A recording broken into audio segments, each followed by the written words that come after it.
Yn enw i yw Lligi a fi yn byw yng Ngorllewin Cymru a fi'n mynd i fod yn rhannu siwt ddes i yn Gristion. Wel, tua bron 4 mlynedd yn ôl nawr, mi nes i weld Duw, nath Duw ddangos i hunan i fi mewn ffordd hollol bizarre, hollol crazy, a o'n i digwydd fod yn ffilmo ar y pryd hefyd. Felly, cyn diwedd y fideo, na ddangos y ffilm o'r union adeg nath Duw ddangos i hunan i fi, a nath hwnna hala fi'n hollol excited am bwyt i eisiau gwybod mwy am Iesu Grist.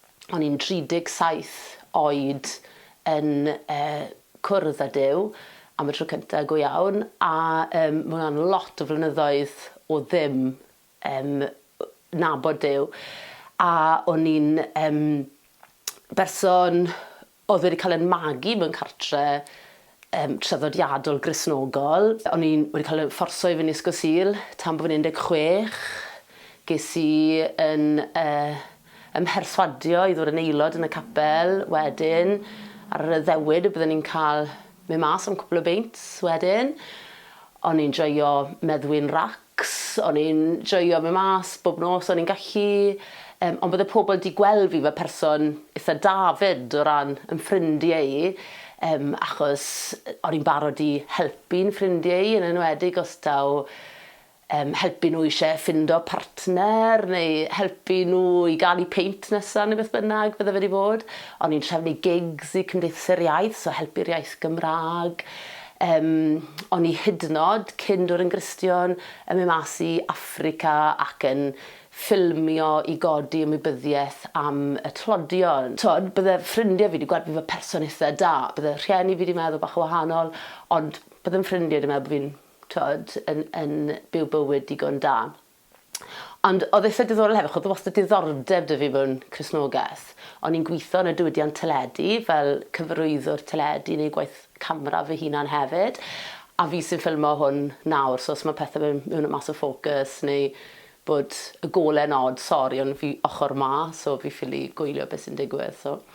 Ond, a oedd yn eitha diddorol, achos o'n i dan y dylanwad Cristnogol mae gyd, a ty ci wastad yn gofyn, ti'n mynd i'r capel to? Ti'n mynd i'r capel to? A es i byth i'r capel ar ôl bod fi'n 16. Y cloia o'n i'n gallu gadael, nes i. A bod fi wedi cael magu yn y dylanwad na,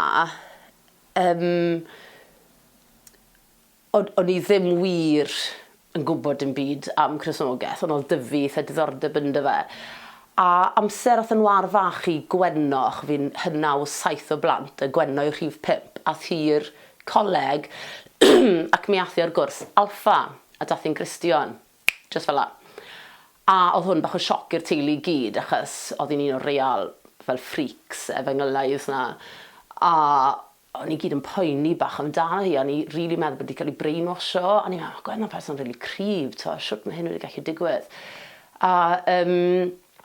Ond, fod yn person sy'n gweithio yn y diwydiant teledu, licio dogfen, o'n i'n meddwl, ding ding, mae hwn yn ei syniad da am ddogfen.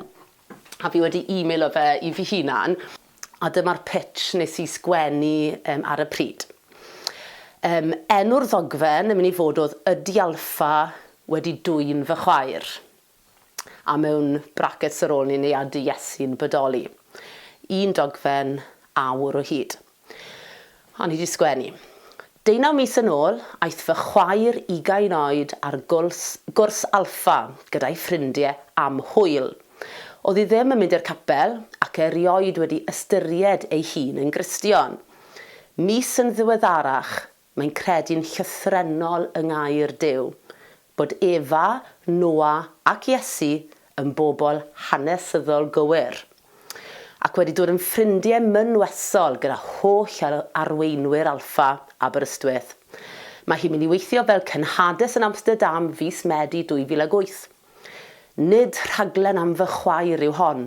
Mae'r stori honno wedi digwydd. Ond dyma'r stori sydd wedi tanio fy nychymyg i. Rwy'n yn sioc.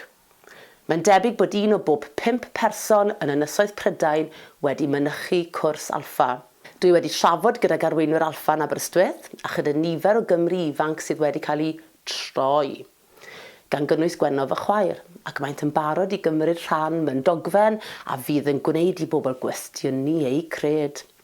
Maent yn deall fy mod i yn anffyddiwr ac y bydd arddull y ddogfen yn herfeiddiol. A fi'n gofyn ar y diwedd, dydw i ddim eisiau cael fy achub, ond rydw i yn barod i risgio'r cwbl i ddarganfod a ydy Alfa wedi dwyn fy chwaer neu a ydy Iesu yn bodoli.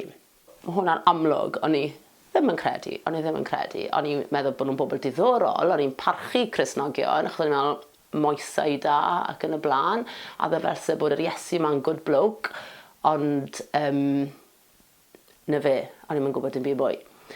A wedyn beth ddigwyddodd, ges i gynnig fynd ar wyliau i wlad yr Iorddonen. O'n i wastad eisiau mynd, sa'n gwybod pam. Oedd dwi yn chwiorydd i mynd, Gwenno, sef y ferch Alfa. Fi'n meddwl mae clip o dde, yn cefn iogurt.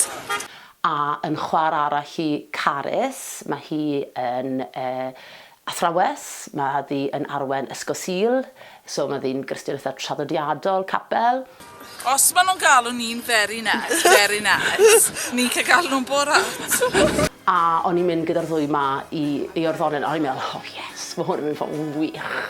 Achos mae nhw dwy o begor eitha gwahanol fy Cristnogion, o'n i'n y canol, o'n i'n meddwl fi'n mynd i gael laff. Ac ar y pryd, oedd Cymdeithas yr Iaith yn dathlu 50 mlwyddiant. Oedd nhw sianel ar y we, sianel 62, oedd wedi cael ei greu mwyn creu pethau, creu cynnwys Cymraeg alternatif. A ni'n meddwl, na i fyna camerau bach gyda fi, mas i'r Iorddonen, a na i ffilmo beth sy'n digwydd. A ni'n meddwl, bydd hwn yn content da ar gyfer sianel 62. Wel, yes. So mas na o'n i, a oedd dad wedi creu amserlen dyn iawn i ni, oedd hyd yn oed pryd o'n i'n cael ymlacio ar yr amserlen.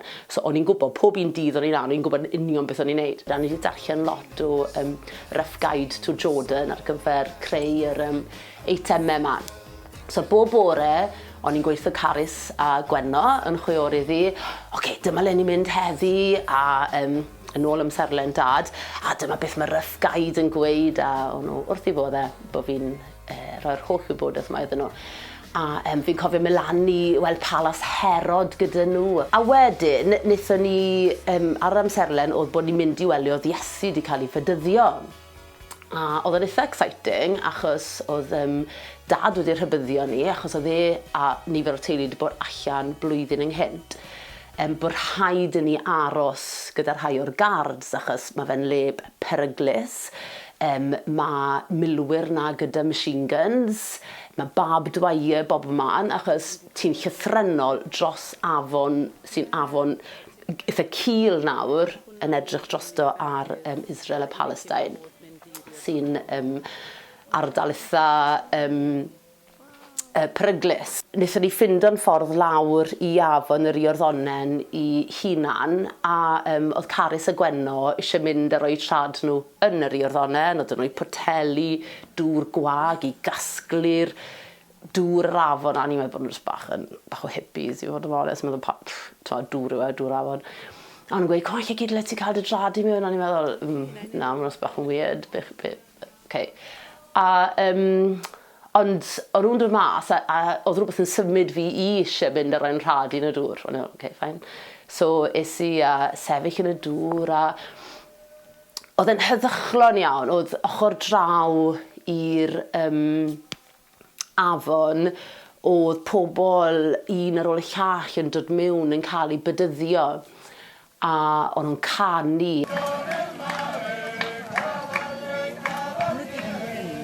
Oedd y juxtaposition ma, cyferbyniad ma rhwng y canu real typical Cristnogol, happy clapping ma, fel o'n i'n gweld ar y pryd, a pobl ma gyda machine guns, a barbed wire, a gwybod yr archilltra oedd yn ymlaen yn Palestine o ran y ffordd erchill mae pobl yn goffo byw na. Oedd e gyd yn warer o ti, a oedd e'n brofiad eitha surreal i wedi lleia. A wedyn, o'n i'n cerdded bant o'r lle na, a wedyn o'n i'n meddwl, mae un peth arall fi'n cofio o'r rough guide. So nes i adl yn chwiorydd i, a nes i rhedeg nôl i'r ddonen. Oedd yn rili impact yn fi. A ni'n edrych drosto. A er bod fi ddim yn Gristion, o'n i'n rili'n meddwl am y dyn heddychlon ma. Oedd yn amlwg yn llawn cariad, oedd e'n meddwl bod yn good boy, fe. Yn cerdded ar ochr arall. A nes i, a wedyn o'n i'n ffilmo, probably wrth olygu na roi hwnna lan nawr, so allwch chi fel e. Gaid yn gweud, yma yw'r man sanctaidd isa yn y byd, ond yr un sy'n lle gosa i'r nefel.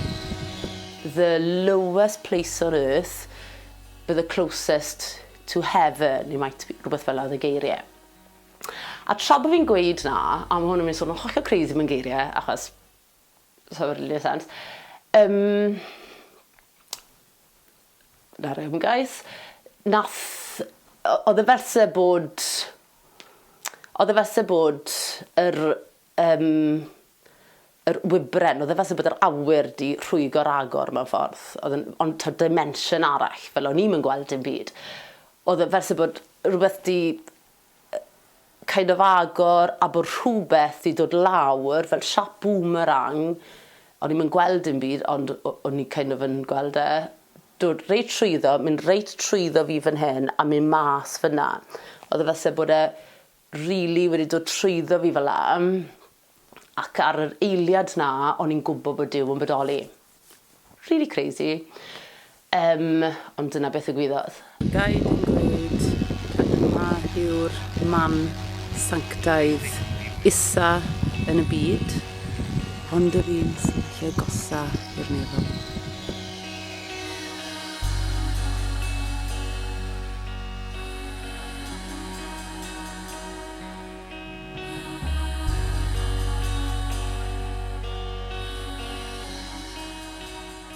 A oedd yn rhywbeth tawel iawn.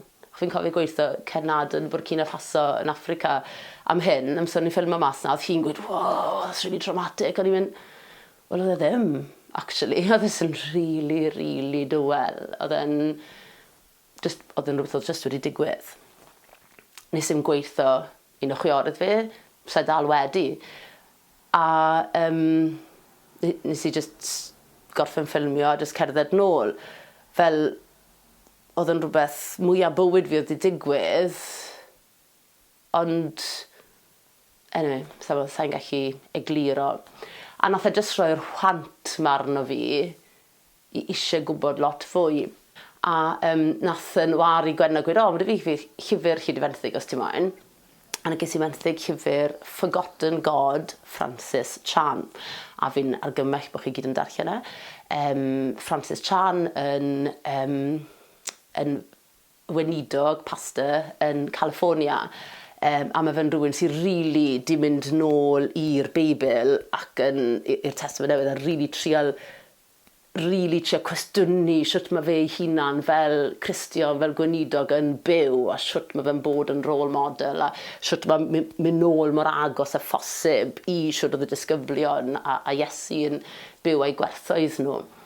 A Forgotten God o ran yr ysbryd glân. A dy fi kind of dealltwriaeth o beth oedd pobl yn meddwl o Duw. Dy fi kind of dealltwriaeth o kind of y person ma Iesu a oedd o bach yn confusing. Ond yr ysbryd glân, wel, dim clyw dy fi am beth i na, oedd o'n ymddangos really odd. A nath Forgotten God ddod yr ysbryd glân bach mwy byw i fi o ran conceptually, o ran be mae fe'n golygu, o ran taw ysbryd Duw wedi cael ei dywallt lawr mewn i ni yw e. A o'n i lico agwedd herfeiddiol Francis Chan a siwr oedd yn siarad os mor uniongyrchol. Oedd e fel siarad bach fel rappers y Bronx neu a ni'n meddwl, okay, mae hwn yn math o Cristion gallu ni ddod ymlaen gyda. Mae lot o pethau fe'n gweud yn really herio ti. A fi'n credu o'n i lico siarad a lot fwy cyn bod fi'n dod yn Cristion achos obviously oedd yn siarad am pobl arall. Ond so ar ôl na dechreuais i ddarllen lot fwy am Gristnogaeth, darllen llyfr enw Simply Jesus, oedd hwnna yn rhywbeth cyflwyniad gwych i'r person Iesu Grist, a'r person na fi wedi bod yn gafel yn dy wedyn wrth gyda holl ups and downs ffydd, o ddod i nabod y person Iesu Grist a gyda Beibl.net mynd trwyddo y Testament Newydd mewn iaith fi chi deall, ar fod fi gradd Cymraeg, mae'r Beiblau cyfeithiadau eraill, oedd tipyn o'r ieithwyr jyst yn creu rhyw fath o wal, rhyw fath o rwystyr i fi allu deall yn beth yn cael ei weid. Mae Beibl.net mor syml i fi, mae fe'n siwto fi. A ni'n dod i adnabod y person Iesu yma, a ni'n meddwl, siwt fi byth wedi gweld hyn o blaen? Siwt fi byth wedi nabod y person hollol ysgytwol, amazing yma, dath lawr i'r ddaear? A wedyn cwrdd â pobl fel siwrdd disgyblion di newid, darllen am stori Saul yn troi'n Paul, a ni fel meddwl, wow, mae hwn yn hollol mind-blowing. A oedd yn help ar y pryd hefyd, oedd pobl yn rhoi menthyg Carys Angharad yn chwiorydd i, yn rhoi menthyg ffuglen grisnogol i fi hefyd, a ni'n teimlo bod hwnna'n torri lawr tipyn o'r barriers, y rhwystrau hefyd. So, dis i adnabod y cymeriad Saul, Paul gynta, trwy The Road to Damascus, neu sa'n cofio union deitl y nofel, o nofel rhwydd iawn i ddarllen, ffuglen o wedi seilio yn hanesion y Beibl. A mae'r math ma o ffuglen gyda rôl môr bwysig hefyd i bobl sy'n dod i grisnogaeth, neu os na gych chi nabod lot o grisnogion, bod yn rhoi role models i chi o sut mae pobl chi delio neu defnyddio